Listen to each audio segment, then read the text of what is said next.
Buenas tardes, chavos. Ahora, el día de hoy vamos a continuar viendo la siguiente parte del tratamiento, que es el tratamiento primario. Haciendo así un breve resumen, empezamos viendo lo que es el pretratamiento, rejillas, desarenado. Una vez que ya eliminamos todos estos sólidos gruesos, tenemos que eliminar los sólidos de menor tamaño. Para eso se utiliza este tratamiento.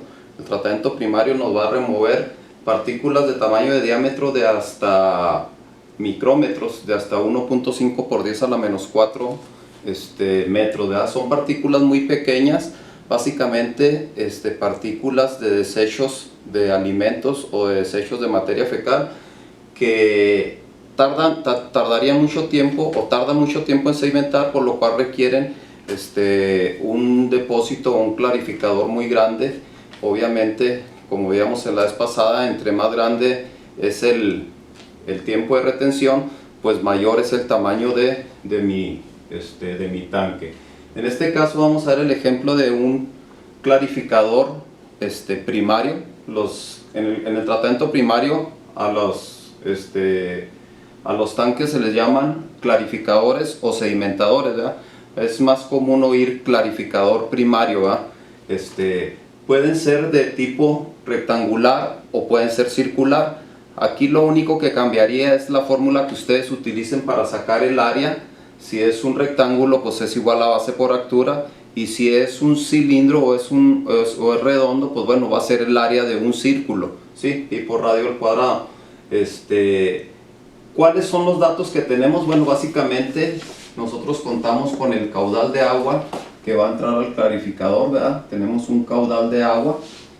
Tenemos en este caso una carga superficial de contaminante, ¿sí? Básicamente en esta parte de la superficie del clarificador nosotros tenemos lo que conocemos como una carga superficial, que son todos aquellos sólidos que van a entrar y van a sedimentar desde la superficie hasta el fondo de mi clarificador. Tenemos una altura del clarificador, tenemos obviamente un largo y un ancho. La relación en este tipo de clarificadores que son rectangulares, la relación largo-ancho regularmente es de 4 a 1, o sea, el largo debe ser 4 veces más grande que el ancho. Y como les decía la vez pasada, en el desarenador es una sedimentación de tipo 1, una sedimentación de tipo discreto, en el cual únicamente actuaba sobre las partículas que van a sedimentar la fuerza de gravedad, que es una fuerza vertical. Aquí en este tipo de clarificación ya es una clarificación tipo 2, porque como les decía, las partículas no son inorgánicas, sino son orgánicas y tienen una cierta carga, una carga química. Acuérdense ustedes que las moléculas en química, los enlaces iónicos o los enlaces covalentes están unidos por medio de cargas. Unos elementos tienen carga positiva y otros tienen carga negativa, y eso hace que la molécula tenga una cierta carga.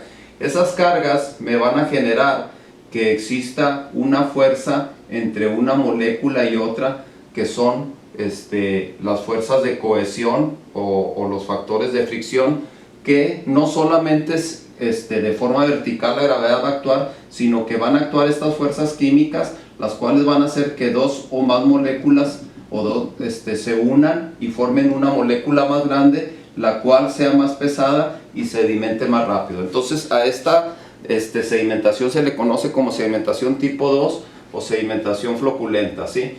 Entonces aquí entran más parámetros en juego, porque hay este tipo de uniones. Entonces ya no nomás es la gravedad, entonces entra la constante de cohesión de la partícula, el factor de fricción, el diámetro de la partícula, la gravedad y la gravedad específica, ¿verdad? Tenemos dos gravedades. Esta es la gravedad normal que tenemos todos los cuerpos en el espacio, y esta es la gravedad de la partícula específicamente que va a sedimentar, ¿sí? Por ahí también tenemos dos variables que vamos a utilizar. Estas vienen en su formulario. Ahorita vamos a ver estas variables cuando se utilizan. Estas fueron determinadas en laboratorio y se utilizan para determinar los porcentajes de remoción de DBO y sólidos suspendidos totales. Esto es algo muy importante. ¿Por qué? Porque un clarificador primario, básicamente su eficiencia se va a medir en base a el porcentaje de remoción de estos dos parámetros, ¿sí? quiere decir que mi agua entra con una cierta DBO y con sólidos suspendidos, y al final sale con una DBO y sólidos suspendidos. La literatura nos maneja que un clarificador primario debe traer más o menos un porcentaje de remoción de DBO de entre un 30 y 40% y un porcentaje de remoción de sólidos de un 70 hasta un 70%, ¿verdad? Entonces esos porcentajes son con los que yo debo de tener. Si mi clarificador no remueve estos porcentajes, pues no está trabajando de manera eficiente. Bueno, vamos a determinar con esos parámetros, vamos a determinar el área superficial, el área de aquí de la superficie. Vamos a determinar mi largo del clarificador, mi ancho, el volumen total del cubo, el tiempo de retención. Vamos a determinar dos velocidades. La velocidad de arrastre es una velocidad con la cual las partículas se van a ir juntando y yendo hacia el fondo, es una velocidad vertical. Y la velocidad horizontal es la velocidad con la que va corriendo el agua. Siempre la velocidad de arrastre debe ser mayor que mi velocidad horizontal, ¿verdad? ¿Por qué? Porque si mi velocidad horizontal es mayor, no va a permitir que mis partículas sedimenten. Entonces por eso tenemos que tener cuidado que siempre la velocidad de arrastre, la velocidad con que la partícula sedimenta, sea mayor que la velocidad con la que viaja el agua. Por eso esos depósitos son tan grandes y el agua viaja tan quedito para hacer que todas las partículas sedimenten. Por último, vamos a determinar los porcentajes de remoción de estos dos parámetros, de mi demanda bioquímica de oxígeno y mis sólidos suspendidos totales. Ok, voy a borrar aquí esto para empezar a hacer el problema.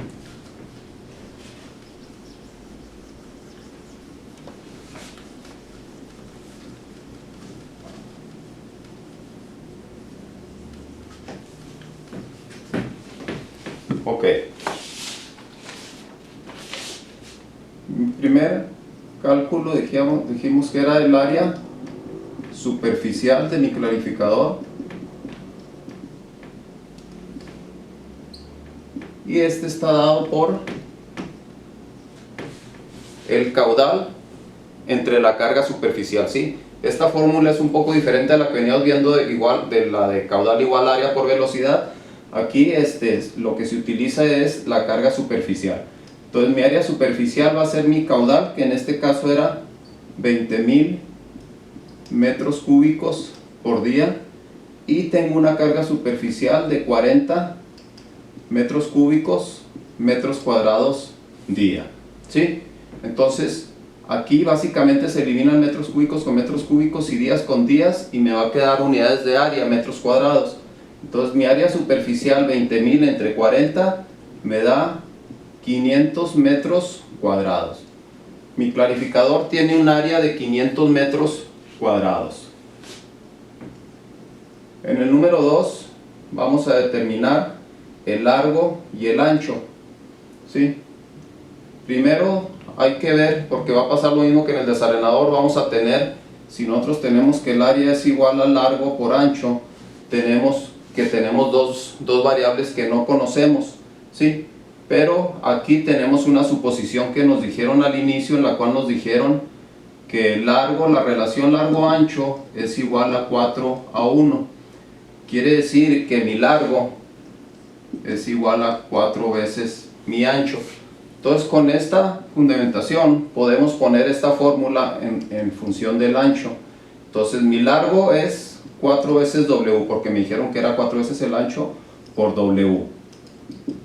Esto me da 4W al cuadrado. Si despejo, W al cuadrado me da área entre 4, y para quitarle el cuadrado sería raíz cuadrada de área entre 4. Esa es la fórmula para mi ancho, que sería igual a 500 entre 4 raíz cuadrada. Esto me da un valor de 11.18 metros, ¿sí?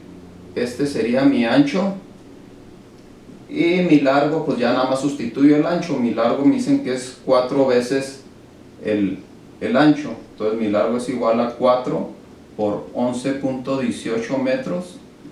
Me va a dar igual a 44.72 metros.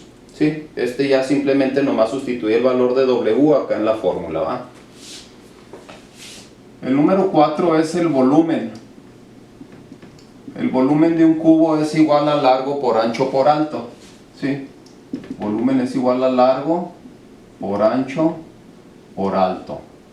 Ya tengo estos datos, el largo y ancho los acabo de determinar y la altura es un dato que me dio del problema, que es 4 metros. Entonces mi largo es 44.72 por mi ancho, que es 11.18 por 4. Esto me da 1999.98, es metros por metros por metros, me da metros cúbicos. Las unidades de volumen son metros cúbicos. Después vamos a sacar el tiempo de retención. Acuérdense ustedes que el tiempo de retención está relacionado con las dimensiones de mi tanque. Entonces el tiempo de retención en este caso está dado por volumen sobre caudal. El volumen dijimos que era 1999.98 metros cúbicos entre un caudal de 20.000 metros cúbicos por día. Se eliminan estos y me va a quedar el tiempo de retención en días. Esto me da un valor de 0.099 días. Como no es usual tener el tiempo de retención en días, hay que convertirlo a horas. Y sabemos que 24 horas es igual a un día para eliminar y convertirlo a horas. Entonces esto por 24 me da un tiempo de retención de 2.39 horas. ¿Sí? Más o menos, en teoría, el tiempo de un clarificador debe andar entre 1.5 y 2 horas, ¿verdad? Este está un poco pasado de lo que nos